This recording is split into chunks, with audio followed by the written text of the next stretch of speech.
我睇下呢條啦。The following balance were extracted from the book of Peter Company Limited as at 31st December 2012。下列呢就係截至到2012年嘅10月31日度指呢Peter Company 嘅有限公司抽取出嚟嘅一啲財務資料啦，見到 sales raw material purchase 呢啲如此類推嗰啲啦。好啦，仲有啲 additional information 嘅喎。Inventory 喺2012年10月31號嘅raw material 嘅數量啦，work in progress 半製成品嘅金額啦 ，finished goods 嘅金額啦，另外仲有個 depreciation 嗰啲資料啦，好啦，咁而家題目呢就叫我做翻 prepare 翻個 manufacturing account 製造帳戶，截至2012年嘅10月31日止。咁我哋開始又做啦，咁你記得方名啦。首先呢就係個 opening inventory of raw material， 咁上面睇翻資料 ，opening inventory of raw material 當然係呢一度啦，就係41212啦，咁入翻佢啦。opening inventory of raw material 41212。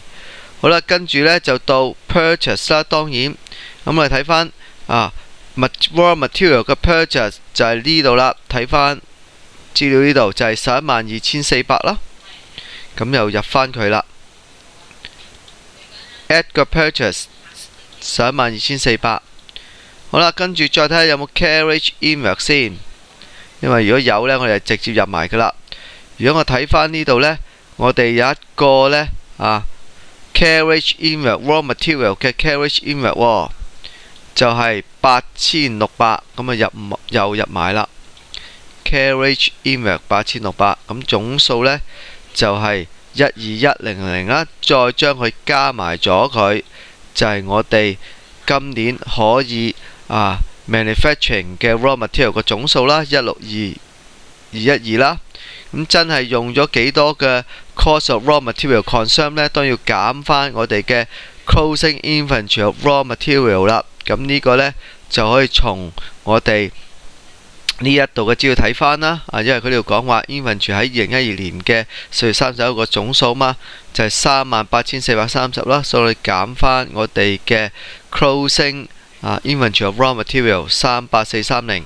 咁結果呢個數減咗之後就係123782啦，咁呢個就係我哋嘅 cost of raw material consume 啦。好啦，跟住呢，我哋就再加埋其他嗰啲 direct 嘅 manufacturing cost 啦。咁我睇翻上面有咩 direct 嘅 manufacturing cost 咯。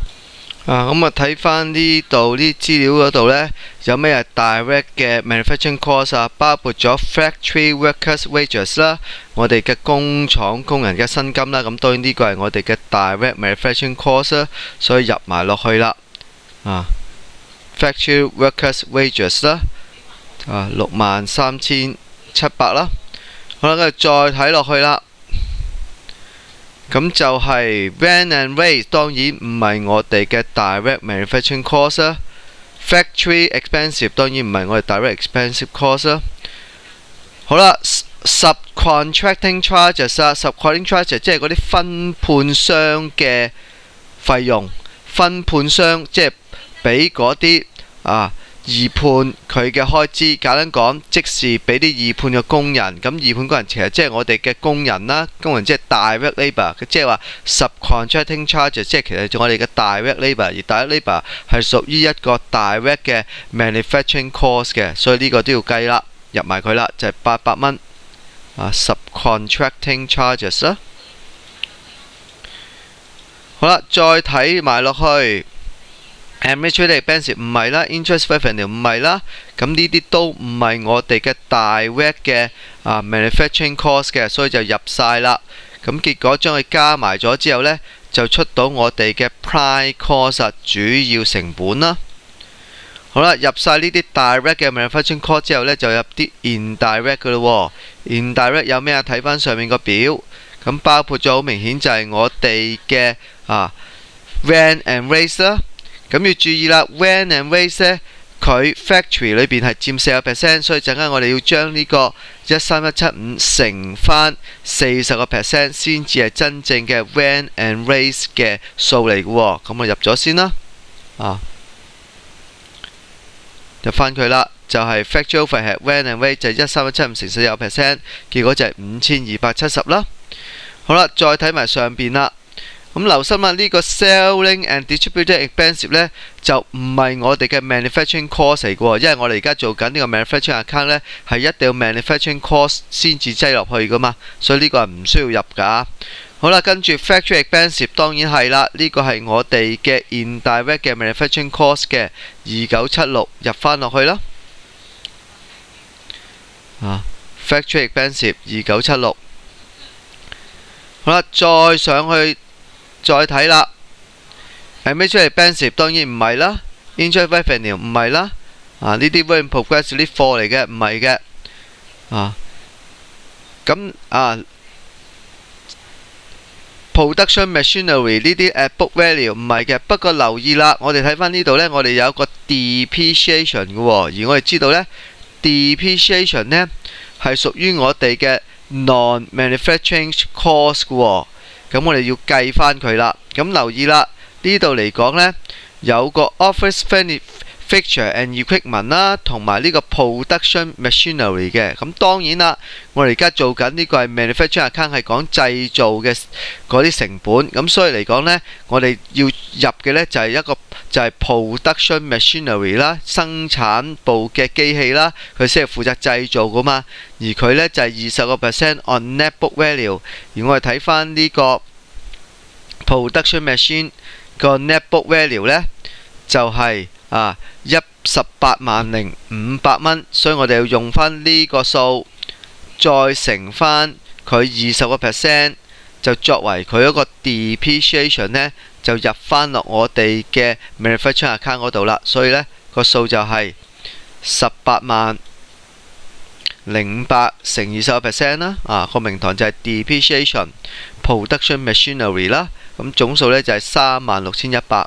好啦，如果我再睇翻上邊呢，基本上就入晒啲non-manufacturing 嘅 cost 噶啦，所以總數呢 indirect 嘅呢就係44,346，然後再將頭先個 prime cost 加埋啦，個總數就係23,2,628啦。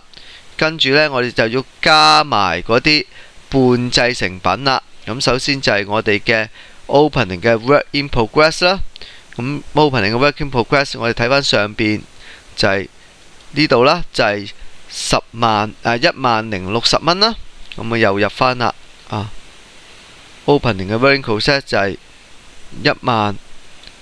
10,060蚊啦。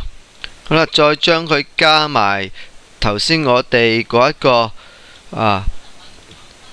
23,2,620個總數就係24,2,688啦。跟住呢就要減翻我哋嘅 closing 嘅 work in progress 啦。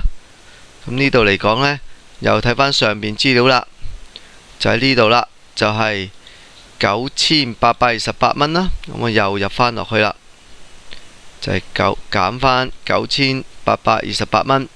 咁結果得到個數呢就係23,2,860，而呢個呢就係我哋嘅 manufacturing cost of goods complete 啦，完成製品嘅製造成本啦，咁完成咗呢個 manufacturing account 嘅 entry 啦。咁有同學呢會睇到呢度呢有個 finished goods 嘅喎，但係我哋一路都冇考慮嘅喎。點解呢？因為 finished goods 呢即係已經係製成品嚟㗎啦。咁製成品呢，我哋基本上就唔會，譬如呢個係 opening 嘅 inventory of finished goods 呢。咁呢個我哋做緊呢個製造帳戶嘛。咁你個製成品就唔需要再製造啦，所以呢，佢裏邊嘅成本就唔會包括呢個，根本亦都唔需要任何嘅製造成本，你已經完成咗個製成品啊嘛。所以呢，呢一個 finished good 喺我哋嘅製造帳戶裏邊呢，就唔需要考慮嘅。相反嚟講，喺我哋嗰個 income statement 個 sale 嗰度呢，同埋 cost of goods sold 嗰度呢，我哋就要就要理呢一個數嘅啫。所以就係點解呢個 manufacturing account 唔需要我哋嘅 finished goods 嘅 entry 就咁解啦。